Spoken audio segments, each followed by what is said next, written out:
Comenzamos la última clase de esta lección, de esta materia, base bíblica, las misiones. Espero que no les haya sido tan densa la materia, que hayamos podido hacerla lo más amena posible, llevadera. Como hemos dicho a lo largo de estas clases, el principal objetivo era tratar de descubrir juntos cómo la Biblia en su conjunto, desde el Génesis al Apocalipsis, nos muestra el plan de Dios, el plan redentor de Dios, un Dios que está en misión. Entonces, hemos intentado ver cómo en cada momento de la Biblia, que relata 1600 años de historia, o sea, desde el primer libro escrito hasta el último, abarca un periodo histórico de 1600 años, ¿no? Escrito por más de 40 autores diferentes, de distintos contextos económicos, culturales, sociales, pero a pesar de toda esa diversidad que es la Biblia, hay un hilo conductor. Y eso es lo más maravilloso, porque ahí uno ve la sobrenaturalidad. O sea, que indudablemente el Espíritu Santo ha estado presente para que toda esa diversidad tenga un sentido. Porque si alguien escribe una obra, Maimónides, como decimos o cualquier otro, bueno, el autor se supone que si está en sus cabales es como coherente en lo que él escribe, porque surge de su inventiva, de su inspiración. Pero cuando lo hacen más de 40 personas distintas, que vivieron en momentos de la historia diferentes, que vivieron en regiones del mundo distintas, que no se conocían unos con otros entre sí, y que después vos veas este libro, la Biblia, y que tiene una coherencia, es raro, ¿no? Solamente algo sobrenatural puede darle sentido para que sea esa coherencia. Entonces, bueno, hemos intentado descubrir juntos cómo la Biblia, a pesar de todo eso, hay un hilo conductor y vemos un Dios que está en una misión y que queda plasmada en la Biblia. Y la lección de hoy busca terminar con uno de los autores más prolíficos de la Biblia, que más libros escribió. ¿Quién creen que puede ser? Algunos son el apóstol Pablo. Tim Pablo y Tim Pedro, ¿no? El apóstol Pablo escribió más o menos 14 de los 27 libros del Nuevo Testamento, exactamente, el famoso apóstol Pablo. Entonces terminamos con esta materia, con la lección 8, que arrancamos en Génesis, después vimos los profetas, después vimos el pueblo de Israel, después vimos la vida de Jesús, después vimos la vida de los apóstoles, de la iglesia, la clase pasada, y hoy terminamos con Pablo, ¿no? La lección pasada vimos el rol de la iglesia, cuando ya la iglesia irrumpe en la historia, que habíamos dicho que el comienzo, si uno tuviera que ponerle una efeméride, así como ayer fue 25 de mayo, recordamos la Revolución de Mayo, si uno tuviera que buscar una fecha de crecimiento, de nacimiento de la iglesia, es Pentecostés. Ese hecho sobrenatural en Jerusalén que dio inicio a lo que después fue tomando forma en lo que es la iglesia, ¿no? Y ya esta iglesia que tiene 2000 años de recorrido, o sea que nosotros estamos caminando ya en un recorrido histórico de 2000 años, y en esos 2000 años han pasado muchas cosas en la iglesia. Ha tomado distintas formas, momentos, pero siempre ha estado presente. A veces más visible, a veces menos visible. A veces de una forma más institucionalizada, otras veces más inorgánica, ¿no? Y eso lo sabemos también que siempre ha estado presente, aunque a veces no haya estado visible, porque Dios también dice que las puertas del Hades no podrán prevalecer sobre ellas. O sea, quiere decir que por más que haya persecución, por más que haya habido intentos a lo largo de la historia de socavarla, ha permanecido la iglesia. Tal vez no como la conocemos nosotros, o sea, con un lugar, un templo, un barrio, con un pastor, pero ha habido creyentes, ¿no?, que han mantenido el testimonio. Y en la clase pasada vimos cómo la iglesia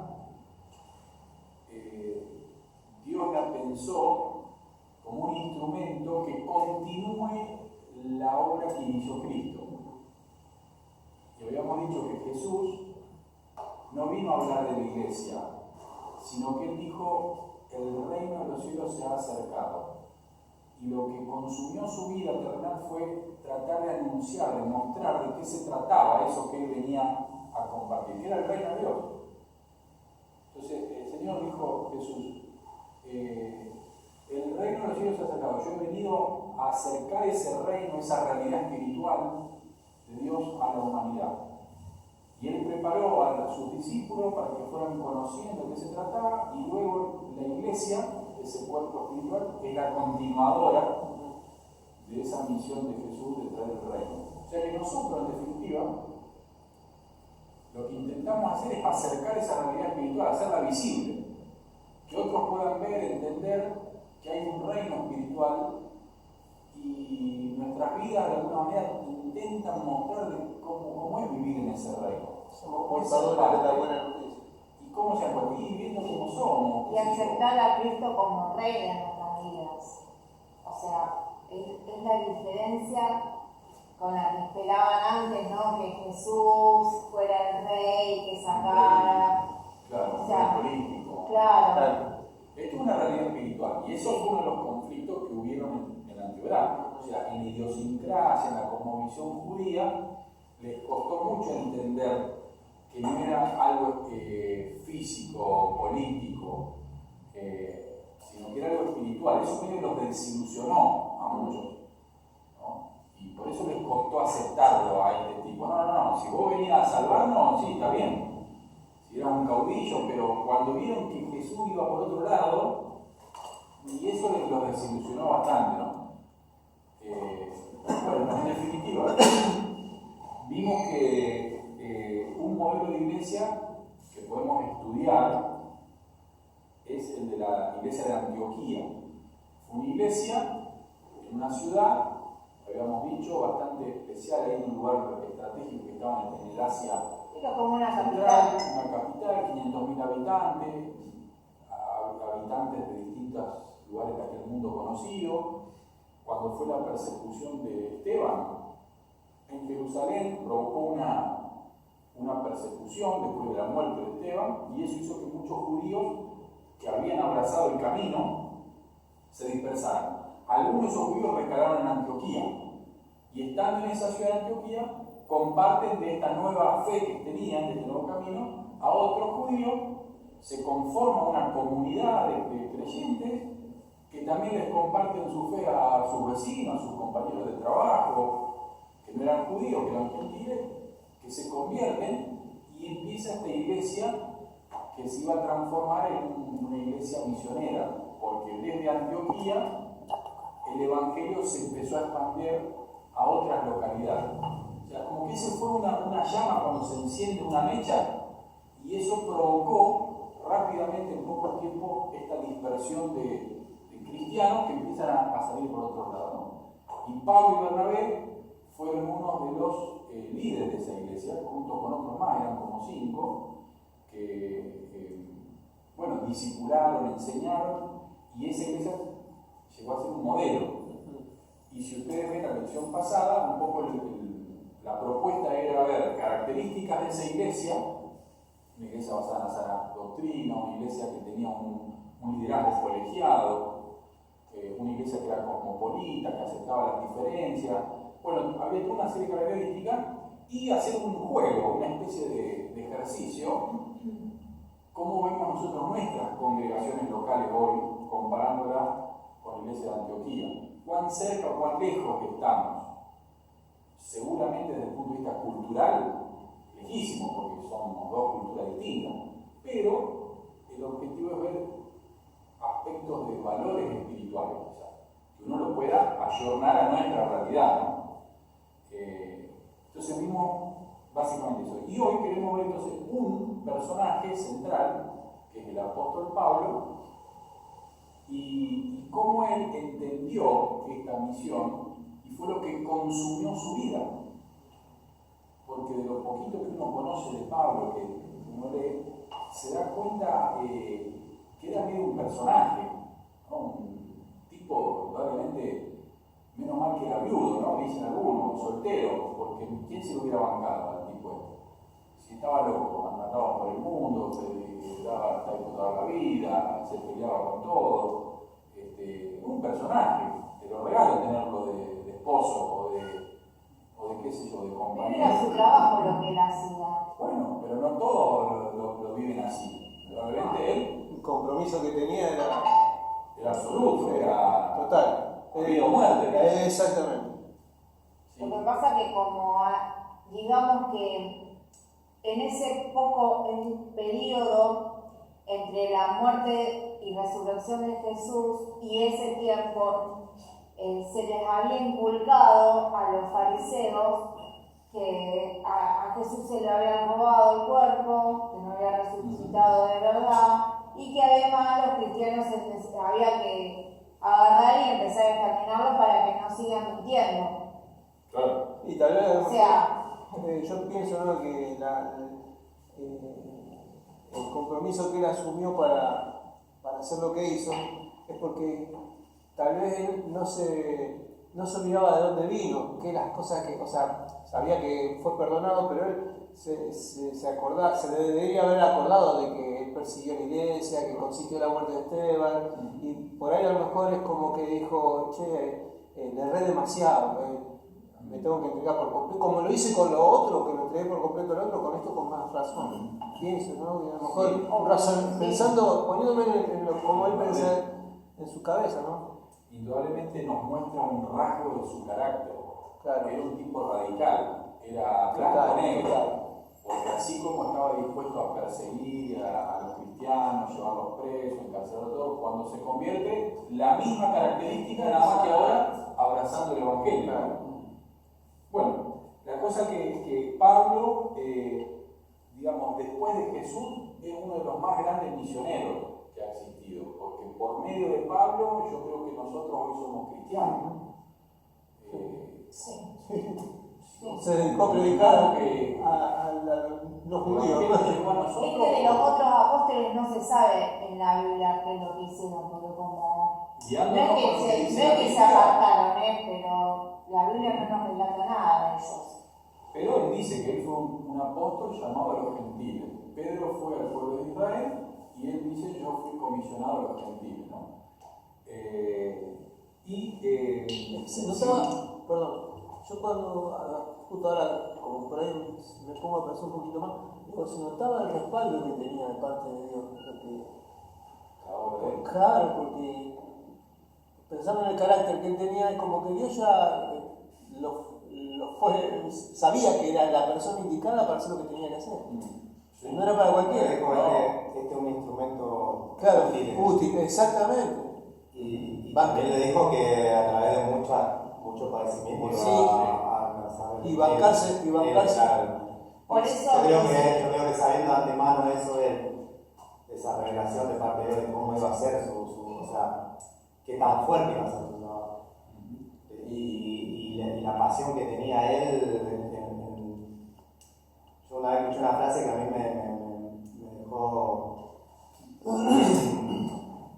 Me resumió, digamos, algo de él, que dice que Dios le cambió el objeto de su pasión. O sea, era un tipo apasionado primero, que él mismo lo dice, por perseguir a la iglesia, creyendo que hacía la voluntad de Dios. Después, cuando entendió verdaderamente la voluntad de Dios, cambió el objeto de su pasión, pero seguía siendo un tipo apasionado en sus propias convicciones. Y eso fue lo que lo hizo imparable. O sea, ni siquiera los aguijones, ni el aguijón lo frenaron. Nada. Sí, nada. Era un tipo que estaba dispuesto a ir al frente y morir en la frente de batalla. Así que bueno, Pablo, incluso el libro de los Hechos, si ustedes ven, comienza hablando mucho de Pedro, el que fundó la iglesia, o fundó, uno de los pilares, ¿no? Pero después de un momento el libro de Hechos cambia y el protagonista empieza a ser Pablo, y 2/3 del libro de Hechos es la vida de Pablo, ¿no? Además de estos 14 libros que escribió. Algunos datos así anecdóticos de su vida, capaz que algunos ya conocen un poco. Él tendría más o menos unos 24 a 30 años cuando fue la muerte de Esteban. Era un jovencito, un joven, como nosotros, así, de edad más o menos. Sí, ¿no? Bueno, Ahí más o menos. No, no, mucho más que eso. El nacimiento de él dice que habrá sido en el año 10 antes de Cristo. Ahora somos más o menos. y más o menos de la edad de Jesús. Algunos dicen que era viudo, otros dicen que era soltero, bueno, hay distintas opiniones. También esto de que tenía una enfermedad, no sé si sufría migraña o algún problema de la vista. Uno induce por algunas cosas que él dice, ¿no? Cuando dice que Claro. ustedes se hubieran sacado los ojos con tal de dármelo, bueno, cosas así. Algunos dicen que en uno de sus naufragios, una de las maderas le pegó en el ojo, se le clavó y que le lastimó de tal manera que ese era su aguijón, digamos, Sí, y nunca que por vamos a eso lo saber. veía bien. Son O sea, suposiciones. en realidad ninguno estuvo ahí.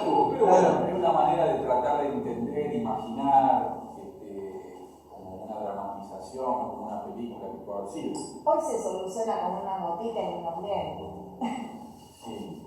Y algunos dicen también que su contextura física no era muy grande, y alguna vez leí que hasta que era feo, que tenía la nariz de gancho, pequeño. medio calvo. O sea, que era, si vos lo veías, según dicen, Era un bicho.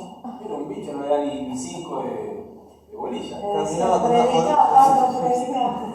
Claro.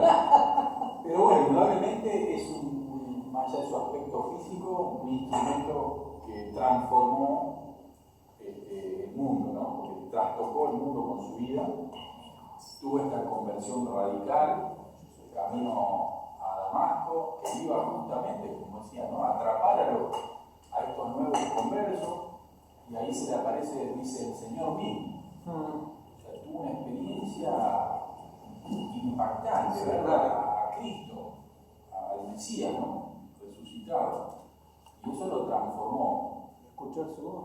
Escuchar su voz y algo interesante en la vida de Pablo es que él se convierte y en el mismo momento recibe su llamado a ser misionero. Pocas veces pasa eso. Generalmente uno descubre la fe, se convierte, cree en Jesús, y después con el tiempo va entendiendo cuáles son tus dones, para qué podés estar en la vida, qué puede querer Dios con tu vida. ¿No? Son procesos que, en el caso de Pablo, fue 2 por 1.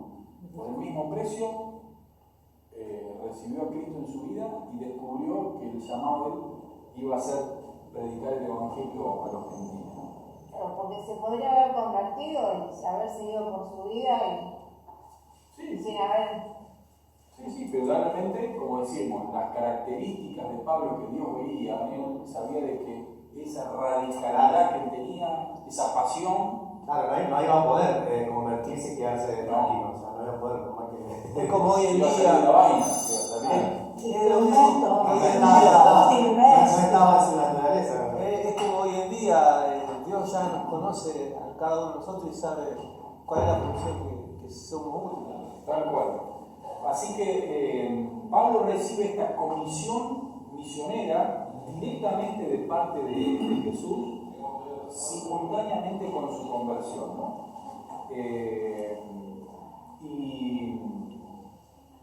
Y de alguna manera vemos cómo él empieza a ir rápidamente, después de un tiempo que se va a Arabia. Buenas tardes. ¿Cómo están?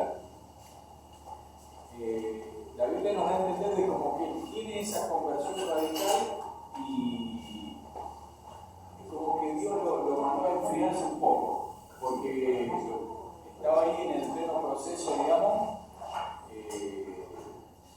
¿Vieron cuando dicen que cuando roban un auto que hay que enfriarlo?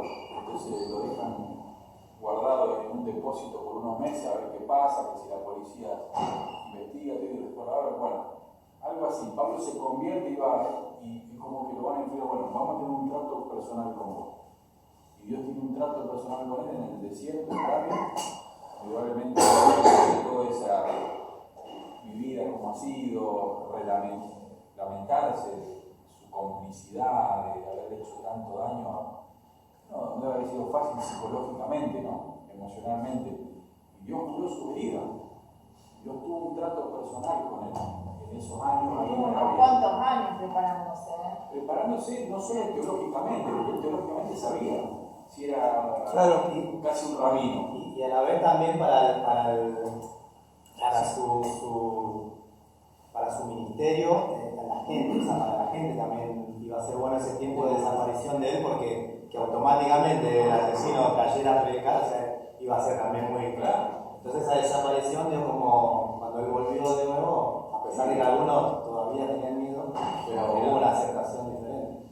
Sí, seguramente. Pero también el testimonio de él, de lo que era antes, a lo que fue después de ese momento que tuvo ese encuentro con Jesús, también le servía como una oportunidad para que vean que hay poder en Dios y que hay cambios, puede haber cambios, que no le podían pasar. Claro, pero a ver, si yo me hubiera encontrado con Saulo, que me venga a decir, ahora soy cristiano, yo no te voy a matar, yo no lo hubiera creído así nomás. No es tan fácil. O sea, les debe haber costado bastante, ¿no? Bueno, lo estoy hablando desde el punto de vista un poco más argentino, ¿no? Así es. O sea, porque si lo mandaban enseguida a predicar, capaz que empezaba a matar a los no cristianos para que se conviertan. Haciendo la cosa al revés, ¿viste? Pero bueno, sea como sea, la Biblia nos da algunos detalles de cómo podrían haber sido y uno trata de entender, ¿no? Pero no hay duda de que Dios trabajó con él y luego de esa preparación él vuelve, se presenta ahí incluso en Jerusalén, obviamente había ciertos resquemores, está bien, todo bien que te haya convertido, pero o ahí están acá, nosotros acá, ¿viste? Es natural, ganarse la confianza, ¿no? Pero bueno, ya uno veía que él estaba plenamente convencido con esto, de que su rol y su misión era llevar el Evangelio a los perdidos, ¿no? Y se ve en muchas declaraciones que uno podría ver, ahí en una lección que van a tener, en todas las expresiones de Pablo en relación a esta convicción. Habla de los que se pierden, los que perecen, los enemigos de Dios, los hijos de desobediencia, o sea, todas frases de que él entendía de que el hombre sin Cristo estaba perdido y de que él tenía esta misión de tratar de compartir el Evangelio, ¿no? Responsabilidad de ministrar el Evangelio a toda criatura. Y para Pablo incluso era una obligación, yo lo sentía como una obligación, como una deuda que él tenía, ¿no? Ay de mí si no predico el Evangelio, decía. O sea, realmente eso le quemaba en el corazón. Quizás por lo que vos decías, su culpa, en algún sentido, humanamente, ¿no? Que Dios debe haber trabajado con él esa culpa. Porque no debe haber sido fácil para él darte cuenta de que todo lo que habías hecho hasta ese momento en tu vida no tuvo sentido. Y es más, agravió a gente. Claro. ¿Cómo enmendar eso? Es lo que se ve en la película esa que hicieron Yo, Apóstol y Pablo. Mostraban ese lado como que él se culpaba de las muertes de los. Pero bueno, como la Biblia no dice nada, o sea, uno lo toma entre. Pero sí es interesante pensar porque tampoco uno puede tomar la gran comisión por culpa. No.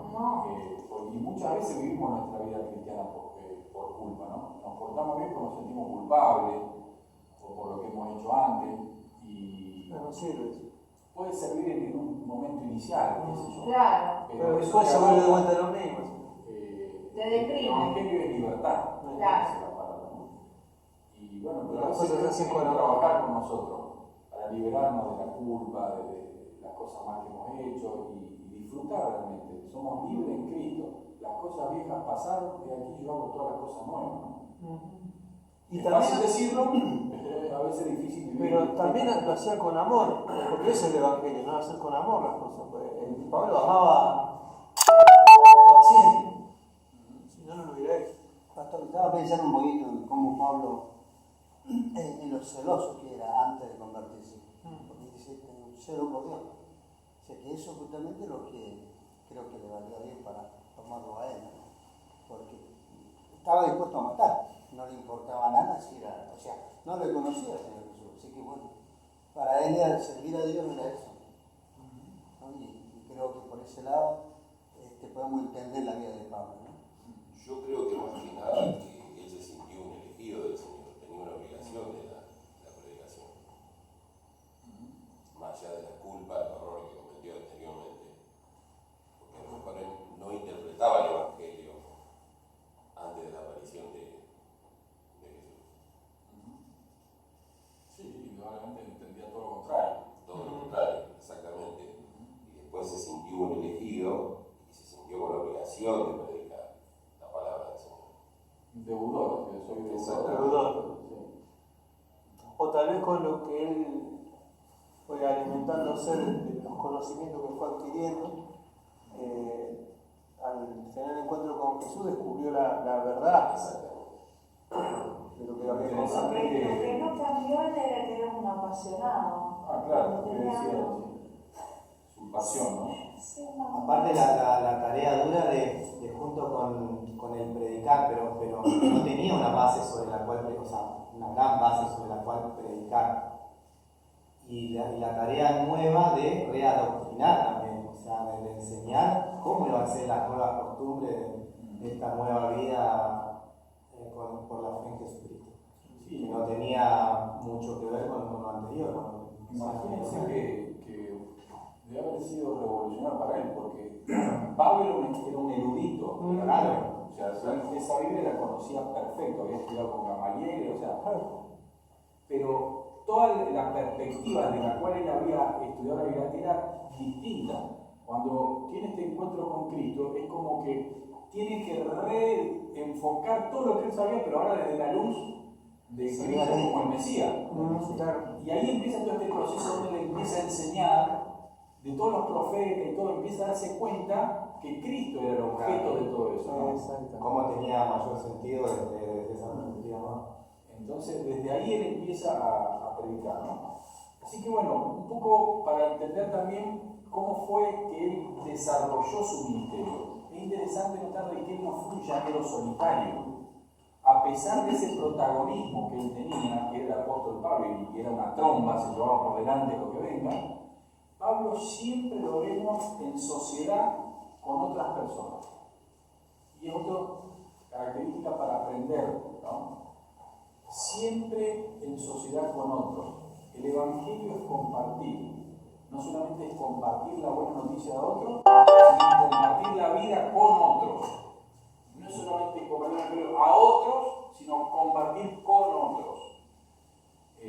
Y Pablo tuvo como equipo misionero a distintas personas, ¿no? Participaron Bernabé, ¿se acuerdan en el primer viaje? Timoteo en el segundo viaje misionero. Cuando estuvo enfermo en algunas ocasiones, incluso Lucas lo asistió. Después, cuando estuvo en un momento Epafrodito, que lo visitó en la cárcel y llevó la carta a los Gálatas. Y así vemos que siempre estuvo en sociedad con otras personas, ¿no? Qué importante nos deja esto de pensar de que la misión la hacemos juntos. Nos necesitamos unos a otros. Solo no podemos porque tampoco podemos reflejar cabalmente a Cristo. Apenas si cada uno de nosotros puede reflejar alguna característica de nuestro Señor Jesús. Y aparte, lo interesante es ver cómo esas cartas que él escribía para alguna iglesia en particular se copiaban para que todas las iglesias también puedan leer, ¿no? Otro ejemplo es de Aquila y Priscila, que era una pareja que aparentemente se dedicaban al mismo oficio que Pablo, de hacer tiendas, y lo ayudaron mucho a él también. Y después Pablo los deja también a ellos para que pastoreen una iglesia. Entonces, bueno, siempre vemos esa característica interesante, prestar atención.